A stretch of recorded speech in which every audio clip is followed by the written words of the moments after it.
Good morning students. हमने GK के इससे पहले वाले वीडियो में चैप्टर 11 तक कर लिए थे, क्वेश्चन आंसर्स चैप्टर समझ लिए थे। मैं सोचती हूँ कि आप लोगों ने ये सारे फिल कर लिए होंगे और लर्न करना स्टार्ट कर दिए होंगे। और करंट अफेयर्स जो हैं आप लोगों को पता है किस तरीके से करने हैं। आपको अटैच करने हैं पेपर्स आपकी बुक के बैक साइड में, ठीक है। You have to attach some papers, ठीक है। और वो पेपर्स लगा करके उसमें you have to write down the current affairs, उसमें आप करंट अफेयर्स लिख देंगे। क्लियर। आज हम स्टार्ट करेंगे chapter 12, alphabet sharp.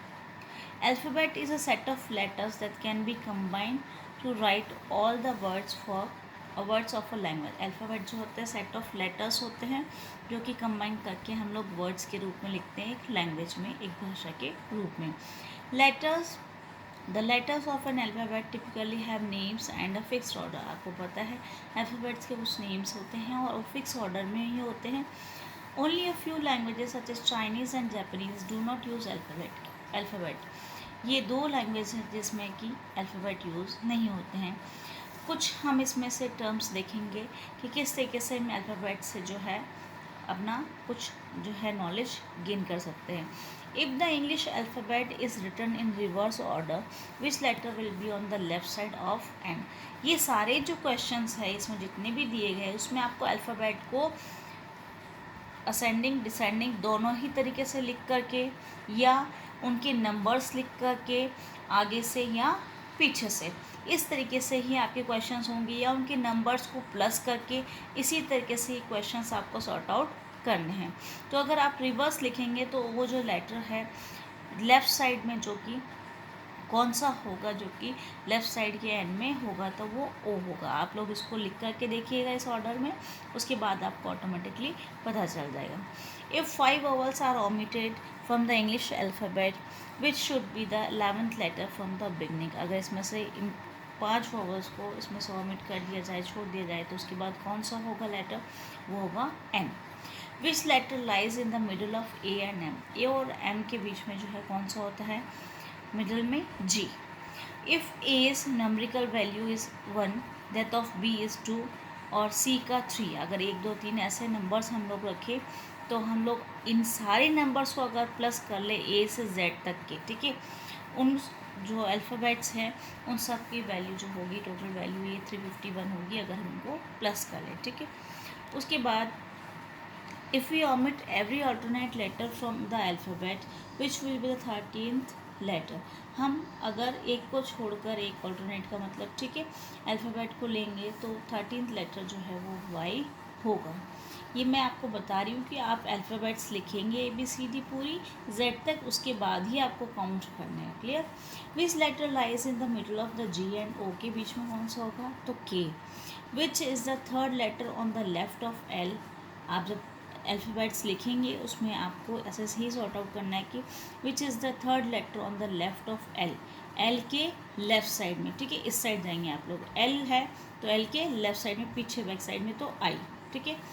Omit every third letter of the English alphabet and point out which is the 7th letter from the beginning. अगर starting से चलेंगे किसी जेड तो उसमें अगर हम हर थर्ड लेटर को छोड़ते जाएंगे, ठीक है, तो वो 7th लेटर कौन सा होगा, तो J. Which letter lies in the middle of C and Q के बीच में कौन सा है, तो J. A child who does not recognise the alphabet properly thinks Z is A, Y is B and so on. अगर वो इस तरीके से उल्टा चलता है बच्चा कोई, which letter is N according to the child. अब उसके अकॉर्डिंग ही हमको अल्फ़ाबेट्स लिखने हैं, उसके बाद हमको ये निकालेंगे तो हमको एम आंसर मिलेगा। 7 लेटर्स हम लोग डिलीट कर दे A onwards and 8 letters from Z, A से, और हम जेड से शुरुआत करते हैं बैकवर्ड से, तो 8 लेटर्स अगर हम जो है वहाँ से डिलीट कर दे, which is the middle letter of the rest of the letter, जो बचे हैं उसमें से बीच वाला होगा M. Which letter is 7 to the left of Z, Z के left side and third right of P, P के राइट साइड, ठीक है, तो वो हो जाएगा आपका एस। ये आप लोग जो है उसके अल्फ़ाबेट्स लिख करके ही इसको सॉर्ट आउट करेंगे तो जल्दी क्लियर होगा। नेक्स्ट चैप्टर है 13th जो चैप्टर है वो क्रिकेट फील्डिंग पोजीशंस का दे रखा है, जिसमें आपके अलग अलग पोजीशंस दे रखी है, ठीक है। तो ये जो नंबर्स दिए गए हैं इसमें आपके पोजीशंस है सारे प्लेयर्स की, ठीक है। इस डायग्राम में जो दिए गए हैं वो कुछ क्लूज़ के रूप में आपको हेल्प बॉक्स में भरने हैं। तो ये आपके पोजीशंस है, जब लोग जो क्रिकेटर्स होते हैं वो खेलते हैं तो उनकी पोजीशंस वो लोग लेते हैं, तो इनके नाम आपको दिए गए हैं। A cricket team consist of 11 playing members. आपके क्रिकेट टीम जो है वो कंसिस्ट होती है, आपके कितने लोग होते हैं? 11, ठीक है। Batting, bowling and fielding are the various skills of cricket. आप लोग भी जानते हैं, आप लोगों को भी बहुत से बच्चों को पसंद है क्रिकेट खेलना, उसमें बैटिंग, बॉलिंग, फील्डिंग सबकी अपनी महत्ता होती है, ठीक है। ये सारी स्किल्स हैं क्रिकेट की। गुड फील्डिंग जो है उससे आपको जो है बहुत जो है एबिलिटी होती है, ये सारी चीज़ें उसमें इंक्लूड होती है। Ability to collect the ball, nice pickup and good throwing on to the wicket.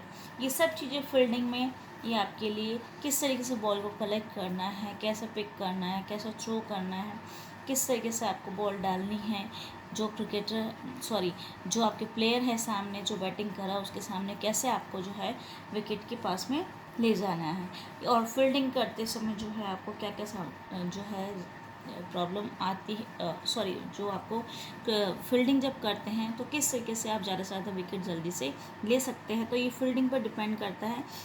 और good fielding puts pressure on the batting side by forcing unexpected dismissals.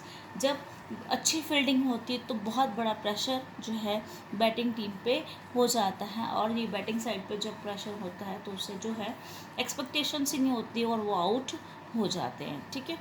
ये है आपके पोजीशंस जो आपको नीचे डायग्राम में दी गई, जैसे first slip, second slip, third slip, जो विकेट के आसपास होते हैं आपके पोजीशंस, ठीक है। तो ये सारी चीज़ें जो हैं आपको लर्न करनी है, और इसी तरीके से आपको जो है पोजीशंस के बारे में पूछ सकते हैं एग्ज़ाम में, या क्रिकेट टीम में how many players are there in cricket team, इस तरीके से भी आपके क्वेश्चंस बन सकते हैं। नेक्स्ट चैप्टर है आपका फेमस लिटरेरी वर्क्स। तो साहित्यिक जो उनके काम किए गए बहुत सारे जो राइटर्स हैं उनके ऑथर्स के बारे में हम पढ़ेंगे। Some authors have become world famous because their literary works have touched many human hearts. Write their names of books written by the following famous writers. आपके नीचे हेल्प बॉक्स दिया गया है, उसमें से आपको ये जो पिक्चर्स दिए गए हैं इन ऑथर्स की, इन्होंने बहुत सारे वर्ल्ड में फेमस रहे हैं ये, और बहुत सारे लिटरेरी वर्क्स करे, साहित्यिक रचनाएं इन्होंने करी हैं, बहुत सारी लिखी इन्होंने रचनाएं, उनके बारे में ये पिक्चर दी गई है उनकी, और उनके बारे में जो वर्क उन्होंने किया उन बुक्स के नाम या जो भी इन्होंने लिखा है उसके बारे में आपको नेम उनके लिखने हैं, ठीक है। तो जैसे जॉर्ज बर्नार्ड शॉ के बारे में जो लिटरेचर में थे, इंग्लिश लिटरेचर में, ठीक है, उन्होंने कौन कौन से लिखी? The man of destiny, arms and the man, major Barbara. ये नेक्स्ट है आपके Leo Tolstoy, war and peace, important है इनकी, ठीक है। नेक्स्ट अन्ना करेनिना जो है वो भी इनकी इम्पोर्टेंट। जन ऑस्टिन जो है वो भी इंग्लिश लिटरेचर में, इनका मैन्सफील्ड पार्क जो है, प्राइड एंड प्रेजुडिस जो है, इनका बहुत इम्पोर्टेंट रहा है। तो ये राइटर्स के जैसे मार्क ट्वेन का एडवेंचर ऑफ टॉम सॉयर जो दे रखा है, टॉम सॉयर, और रस्किन बॉन्ड का hand full of nuts, the angry river, the island of trees important है। और थॉमस हार्डी जो इंग्लिश लिटरेचर में इम्पॉर्टेंट, जिनका मेयर ऑफ कैस्टरब्रिज जो है ज़्यादा इम्पॉर्टेंट रहा है। तो ये राइटर्स ऑथर्स जो हैं आपके लिटरेरी वर्क्स जिन्होंने जो लिखी हैं उनके बारे में, जो प्लेज वगैरह सब लिखे हैं उनके बारे में दिया।